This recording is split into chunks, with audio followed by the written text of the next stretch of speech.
A nursing supervisor at a local mental health and drug treatment facility is now facing charges accused of false imprisonment of a retired law enforcement officer. Tonight, the Channel 4 investigators are learning more about his arrest.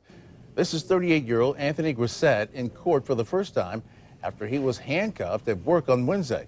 Police say he would not release the former officer who checked himself into the facility, then decided he didn't want to stay.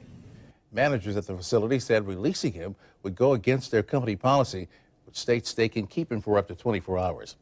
Well, Channel 4's Haley Winslow is live now at the facility where the nursing supervisor is back at work already. Haley, what does he think about all of this? Rob, he's mad, and he says that he's left scratching his head. He doesn't understand why this happened, and everyone who reads this arrest and booking report feels the same way. Here he is in court, Nurse Supervisor Anthony Grissett making his first appearance before a judge. After looking through the lengthy arrest and booking report, the judge released Grissett on his own recognizance, under one stipulation: he cannot leave Duval County. I think there might have been some overreaction in arresting the nursing supervisor. That will be determined by the courts.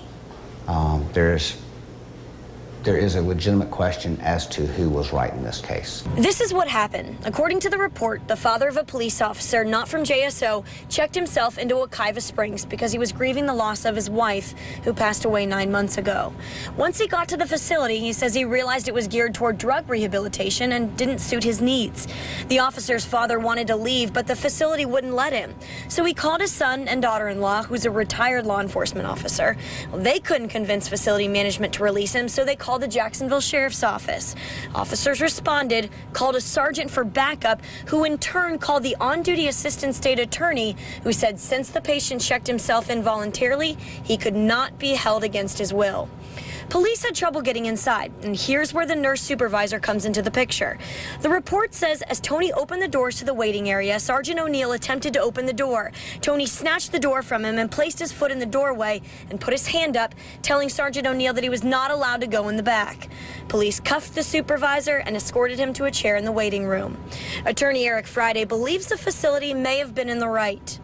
Facilities that take voluntary admissions can continue to hold somebody for up to 24 hours as long as, if they hold them more than 12 hours, they give them a doctor's examination before they release them. Grissett's attorney, David Barksdale, released this statement. Mr. Grissett acted in compliance with state law regarding patient discharge, so we are unable to determine why he was arrested. Because of patient confidentiality and because this is a pending case, we cannot comment further. It is a difficult case that does not easily lead to conclusive answers one way or the other.